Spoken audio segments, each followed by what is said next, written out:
വൈകുന്നേരം ചായ കുടിക്കാൻ ഇറങ്ങിയപ്പോഴാണ് കേട്ടോ ചായക്ക് കടിയായിട്ട് ഒന്നുമില്ല താനും. വീടെല്ലാം തപ്പി തപ്പി വന്നപ്പോൾ കുറച്ച് ബട്ടർ ഇരിപ്പുണ്ടായിരുന്നു. പിന്നെ പണ്ടെങ്ങോ വാങ്ങിച്ചു വെച്ചൊരു സേമിയ ഇരിപ്പുണ്ടായിരുന്നു. എങ്കിൽ പിന്നെ അതൊന്ന് കുറുക്കിയെടുത്ത് ഒരു സേമിയ പായസം കുറുക്കിയതുപോലെ ആക്കി കഴിക്കാമെന്ന് വിചാരിച്ച് ചെയ്തുകൊണ്ടിരുന്നപ്പോഴാണ് കേട്ടോ ഐതി കുറേ മാങ്ങയും പെറുക്കിക്കൊണ്ട് വന്നിരുന്നത്. അവിടെ ഇരുന്ന് കുറേ നേരമൊക്കെ എൻ്റെ കഥയും അവൻ്റെ കഥയൊക്കെ കേട്ട് ഞങ്ങളിരുന്ന് അതിൻ്റെ ഇടയ്ക്ക് ഇത് നന്നായിട്ടൊന്ന് മൂപ്പിച്ചെടുത്തോ. ഞാൻ പ്രത്യേകിച്ച് പറയേണ്ട കാര്യമൊന്നുമില്ല. മിക്ക പെൺകുട്ടികളും ആദ്യമായിട്ട് ഉണ്ടാക്കാൻ പഠിച്ച ഒരു സ്വീറ്റ്സ് ഇതൊക്കെ തന്നെയായിരിക്കും കേട്ടോ. ഞാനിതൊക്കെ തന്നെയാണ് ആദ്യമായിട്ട് വീട്ടിലുണ്ടാക്കിയിരുന്നത്.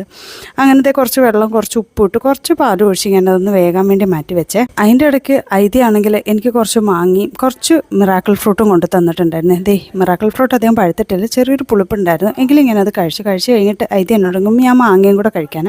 അങ്ങനെ ഒരു കണ്ണിമാങ്ങയാണ്. ഇവിടെ ഇപ്പോൾ മാങ്ങ സീസൺ ആയതുകൊണ്ട് ഇഷ്ടം പോലെ മാങ്ങയുണ്ട്. രാവിലെ എണീക്കുമ്പോൾ തന്നെ ലോഡ് കണ്ണിമാങ്ങ മുറ്റത്ത് വീണ് കിടപ്പുണ്ടായിരിക്കും. അതൊന്ന് കടിച്ചു കഴിഞ്ഞപ്പോൾ എൻ്റെ പൊന്നെ അതെന്ത് പഞ്ചസാര മാങ്ങയെന്ന് തോന്നിപ്പോൾ എത്ര മധുരം ഉണ്ടായിരുന്നു. പിന്നെ നമ്മുടെ പായസം റെഡിയായി വന്നിട്ടുണ്ട്. ഇതിന് കുറച്ച് കൊടുക്കാം, ടെസ്റ്റായിട്ടൊന്ന് കൊടുത്തു നോക്കാമെന്ന് വിചാരിച്ചു. ഞാൻ കുറച്ചൊന്ന് ഊതി കഴിച്ചപ്പോൾ എനിക്ക് ഭയങ്കരമായിട്ട് ഇഷ്ടപ്പെട്ടെ. പിന്നെ എനിക്കൊരു പഴയ നൊസ്റ്റും ഫീൽ ചെയ്ത്, കാരണം ഞാൻ ആദ്യമായിട്ട് ഉണ്ടാക്കി കഴിച്ചൊരു സ്വീറ്റ്സാണ് ഇത് വീട്ടിൽ. അത് കഴിഞ്ഞപ്പോൾ ഇതിന് ചൂടാറി വേണമെന്ന് പറഞ്ഞിട്ട് ഇങ്ങനെ ഊതി കൊടുത്തു. പണ്ട് എനിക്ക് അമ്മ ഇങ്ങനെ തരുന്നതാണ് കേട്ടോ എനിക്ക് ഓർമ്മ വന്നിരുന്നത്.